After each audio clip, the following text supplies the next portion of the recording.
प्यारे विद्यार्थियों, आज हम महाकवि भास द्वारा विरचित स्वप्न वासवदत्तम नाटक के चतुर्थ अंक के द्वितीय श्लोक की व्याख्या देखेंगे। प्रथम अंक में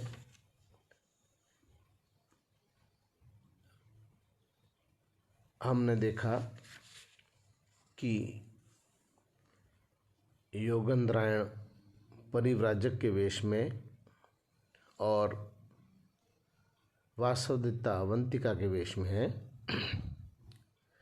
योगेंद्रायण द्वारा वासवदत्ता को पद्मावती के पास में धरोहर के रूप में रख दिया गया है और उसका कार्य हल्का हो गया है।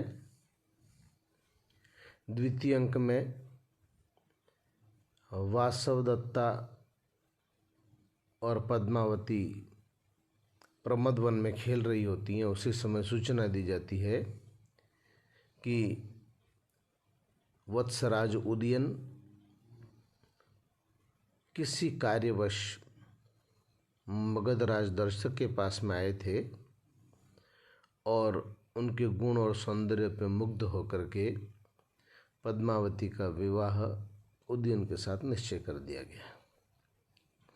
तृतीय अंक में पद्मावती एवं राजा उदयन का विवाह संपन्न हो जाता है और चतुर्थ अंक के आरंभ में विदूषक प्रसन्नता व्यक्त करता हुआ कहता है कि हमारे जो विपत्ति रूपी समुद्र में हम डूब गए थे उससे हम उबार लिए गए और प्रमद वन में विदूषक एवं राजा उदयन पद्मावती का इंतजार करते हैं। विदूषक कहता है, कुत्र नो गतु खला तत्र भवती पद्मावती लता मंडपम गता भवेत उताहो आसन कुसुम संजित व्याघ्र चर्मावघुंटितम इव पर्वत तिलकम नाम शीलापट्टकम गता भवेत अथवा अधिक कटुक गंध सप्तछंद वनम प्रविष्टा भवेत अथवा आलिखितम मृग पक्षी संकुलम दारु पर्वतकम गता भवेत। इस समय आदरणीय पद्मावती कहाँ गई होंगी? या तो वे लता मंडप में होंगी अथवा पुष्पों से ढके जाने के कारण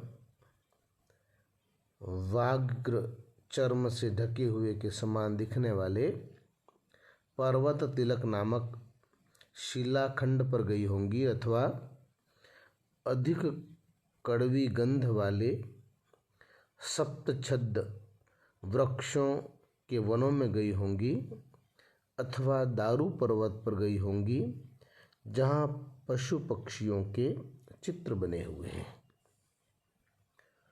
ऊपर देख करके ऊर्ध्वमवलोक्य ही शरत काल निर्मले अंतरिक्षे प्रसारित बलदेव बाहु दर्शनीया सारस पंक्ति यावत् समाहितम गच्छन्ति पश्यतु तावत् भवान। शरद ऋतु में निर्मल आकाश में बलराम की भुजाओं के समान फैलाई हुई भुजाओं के समान सुंदर तथा एकाग्रतापूर्वक निश्चिंत जाती हुई इस सारस की पंक्तियों के कतार को देखिए आप। राजा वयस्य पश्यन्नेताम, मैं इस सारस की पंक्ति को देख रहा हूँ और वह सारस की पंक्तियों का सुंदर वर्णन करता है राजा उदयन। ऋज्वायतां च विरलां च नतोन्नतां च सप्तर्षिवंश कुटिलां च निवर्तनेषु निर्मुच्यमान भुजगोदर निर्मलस्य सीमामिवाम्बरतलस्य विभज्यमानम्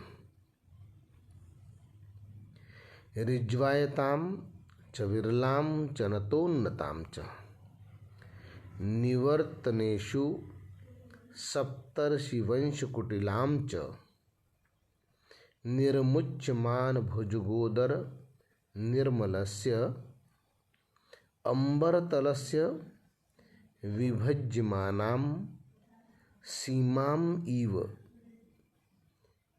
एनां सारसपंक्तिं पश्यामि। ऋजु आयतम, ऋजु मन सीधी और आयतम मन फैली हुई, कहीं सीधी तो कहीं फैली हुई है। विरलाम मन कहीं दूर दूर है। तो नत उन्नतम च, नत मन झुकी हुई और ऊपर उठी, कहीं नीचे है कहीं ऊपर है। निवर्तनेशु मने जिसके कोनों प्रांत भागों पर, सप्तर्षि वंश कुटिलाम, सप्तर्षि मंडल के तारों के समान टेढ़ी मेढ़ी या कुटिल है। निर्मुच्यमान मने जिसने उतार दी है या छोड़ दी है ऐसी। भुजगोदर निर्मलस्य, भुजग मने सांप के उदर मने पेट के ऊपर, सांप की केचुलू के उतार देने के बाद जैसा सांप दिखाई देता है उसके समान आकाश में। विभज्यमानम मने बांटती हुई या विभाजित करती हुई। सीमाम इमम, सीमा के समान। अंबर तलस्य मने ये आकाश जो है वह दिखाई दे रहा है, उसका सुंदर स्वरूप दिखाई दे रहा है। कहीं सीधी तो कहीं फैली हुई, कहीं पतली तो कहीं ऊंची नीची, और घुमावों में सप्तर्षि तारामंडल के समान तिरछी, केचुली उतारे हुए सांप के पेट के समान निर्मल इस आकाश मंडल को विभाजित करती हुई सीमा रेखा के समान इस सारस की पंक्ति को देख रहा हूं। व्याख्या देखते हैं। राजा उदयन सारस की पंक्ति का वर्णन करते हुए विदूषक से कहता है कि यह सारस की पंक्ति जो आकाश में जाती हुई दिखाई दे रही है वह कहीं सीधी है तो कहीं पास पास, कहीं दूर दूर तो कहीं पतली, कहीं ऊपर की ओर है तो कहीं नीचे की ओर झुकी हुई है, और कहीं टेढ़ी दिखाई दे रही है। ऐसा लग रहा है मानो सप्तर्षि तारामंडल के समान हो। यह सारस की पंक्ति केचुली के छोड़े हुए ऐसे सर्प के पेट के समान स्वच्छ और निर्मल आकाश को विभाजन करती हुई रेखा के समान दिखाई दे रही है। मानो इस सारस की पंक्ति ने आकाश को दो भागों में विभाजित कर रखा हो, ऐसा प्रतीत हो रहा है। संस्कृत व्याख्या देखते हैं। राजा उदयनः सारस पंक्तिं दृष्ट्वा कथयति यत् हे वयस्य एषा सारसावली क्वचित् सरला दीर्घा च दृश्यते, क्वचित् विरला प्रतीयते, क्वचित् निम्न ऊर्ध्वरूपेण स्थितमिव दृश्यते। इयं सारसावली क्वचित् कुटिलां गतिम् अवलम्बते तथा सप्तर्षि तारकमण्डलम् इव वक्रां परिदृश्यते।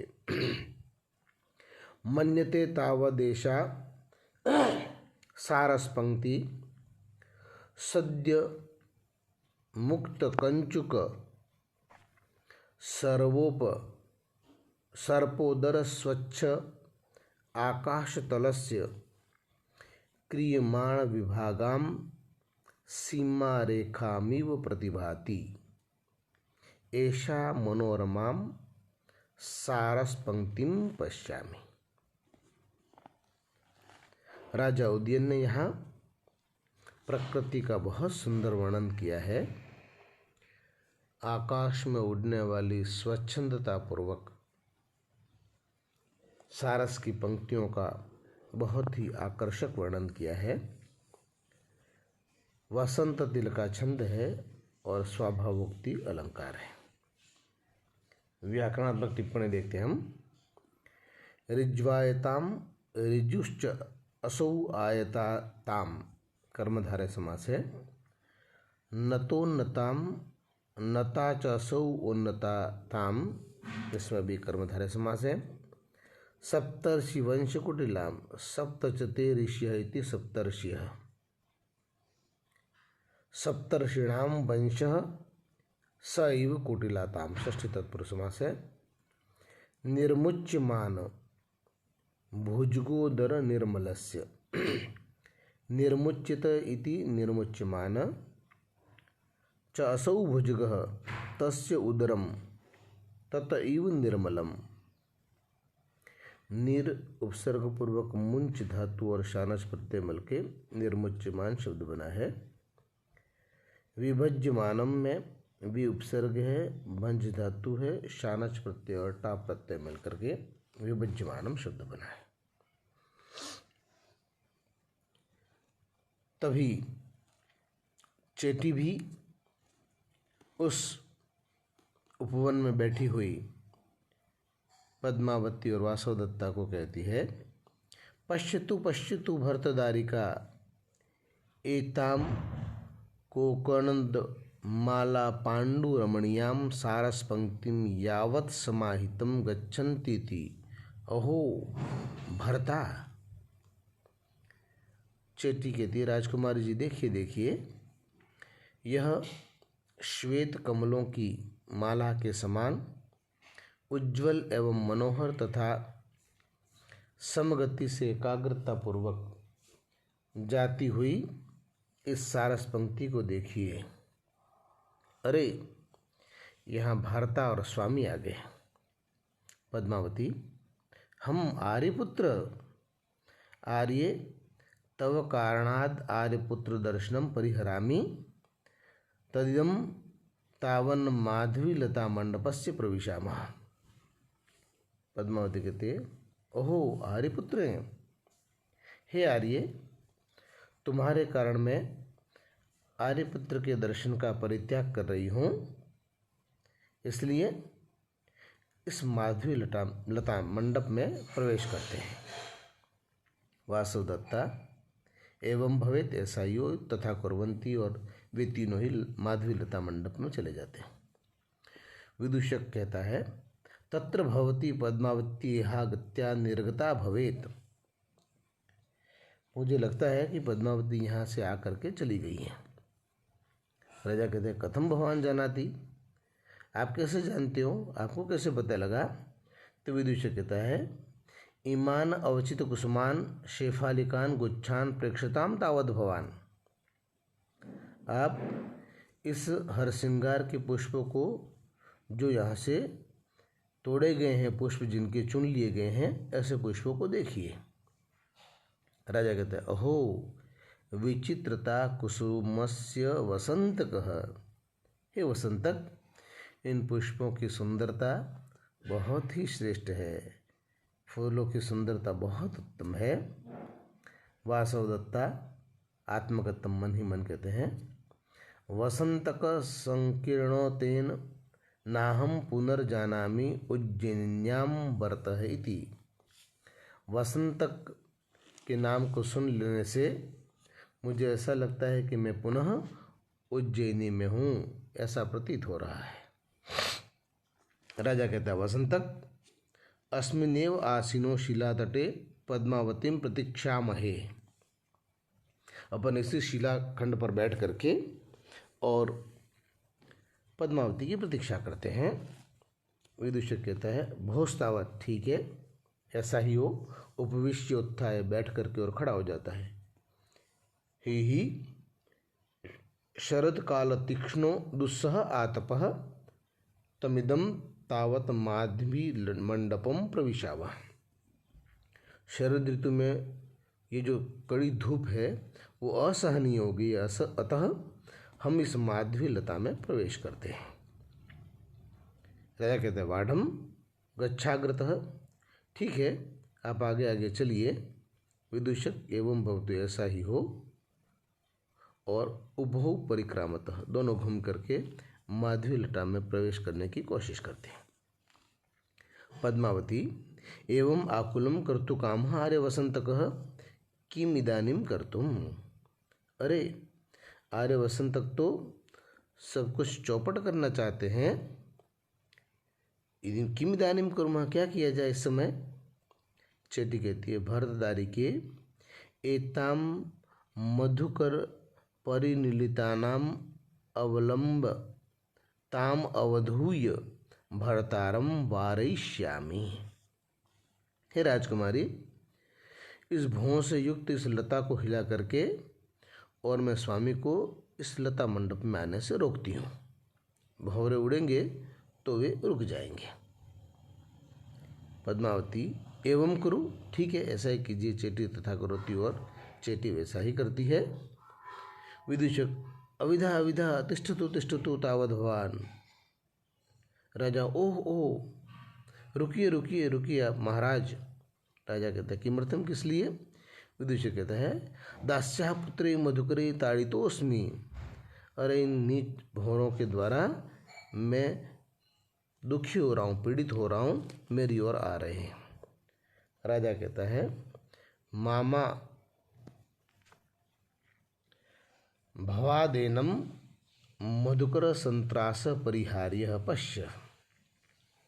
नहीं नहीं, भौरों के भय को त्याग देना चाहिए, भौरों को नहीं उड़ाना चाहिए। देखो पश्य कहते हुए राजा श्लोक कहता है, बहुत सुंदर श्लोक है ये भी। मधु मदकला मधुकरा मदनार्ताभिः प्रियाभिरूपगूढ़ः पदन्यास विषण्यां वयमीव कांता वियुक्ता स्युः। मधु मदकला मदनार्ताभिः प्रियाभिः उपगूढ़ा मधुकरा पादन्यास विषण्यां वयम इव कांता वियुक्ता स्युः। मधु मने पुष्परस के, मद मने नशे के द्वारा, कलह मने कलरव करने वाले, शब्द करने वाले। पुष्पों के रस को पान करने से मधुर मधुर गुंजार करने वाले। मदन आर्त मने कामदेव से पीड़ित। प्रियाभि उपगूढ़ाम मने अपने प्रियतमाओं से आलिंगित किए हुए। मधुकरा मने भ्रमर। पादन्यास मने हमारे पैर रखने से। विषण्या मने दुखित होकर के। वयम इव मने अपने ही समान। कांता वियुक्ता, कांता मने प्रियतमाओं से, पत्नियों से। वियुक्त स्यु मने हो जाएंगे।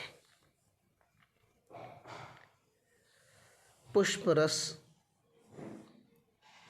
के मद से मधुर शब्द करने वाले, काम पीड़ित प्रियाओं से आलिंगित ये भंवरे हमारे पैरों की पदचाप से खिन्न होकर हमारे ही समान अपनी प्रियाओं से वियुक्त हो जाएंगे।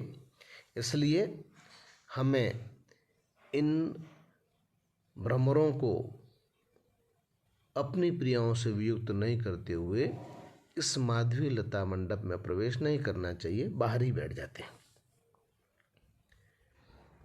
राजा उदयन विदूषक से कहता है कि हमें इन भंवरों को भय प्रदान नहीं करना चाहिए। ये भंवरे पुष्परसों को चूसने वाले और मदमस्त होकर के मधुर शब्द कर रहे हैं, अपने प्रियतमाओं से आलिंगन करके और आनंद का उपभोग कर रहे हैं। यदि हम इस माधवी लता मंडप में जाएंगे तो हमारी पदचाप से ही अपनी प्रियाओं से वियुक्त हो जाएंगे और दुखी होंगे।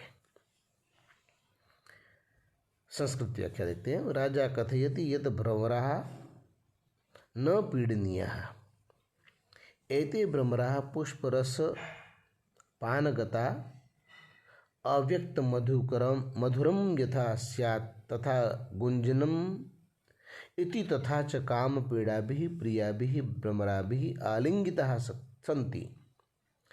एते लतामण्डपाभ्यन्तरे अस्माकं पादक्षेपेण खिन्नाः सन्तः वयमिव प्रियाविरहिताः भवेयुः अतः माधवीलतामण्डपं न प्रविशामः।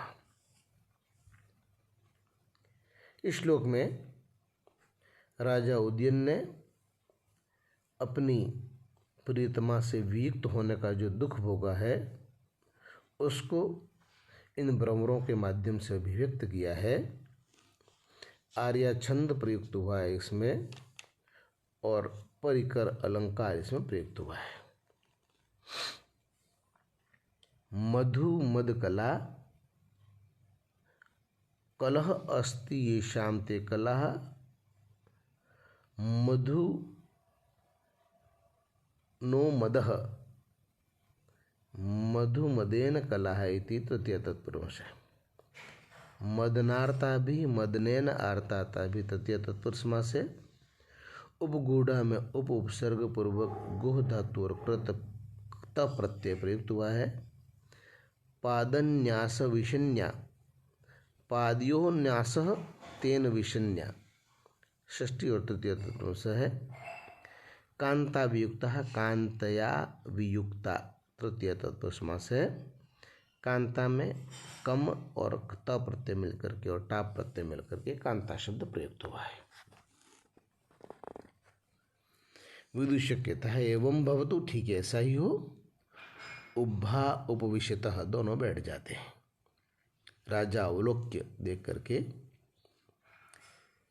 पादाक्रांतानि पुष्पाणि सोष्मं चेदं शिलातलं नूनं काचिदिहासीना माम दृष्ट्वा सहसा गता। राजा उस शिला तट को देख करके जमीन पर गिरे हुए पुष्पों को कुचले हुए देख करके यह अनुमान लगाता है कि निश्चित रूप से कोई यहाँ बैठा हुआ था और मुझे देख करके यहाँ से चला गया।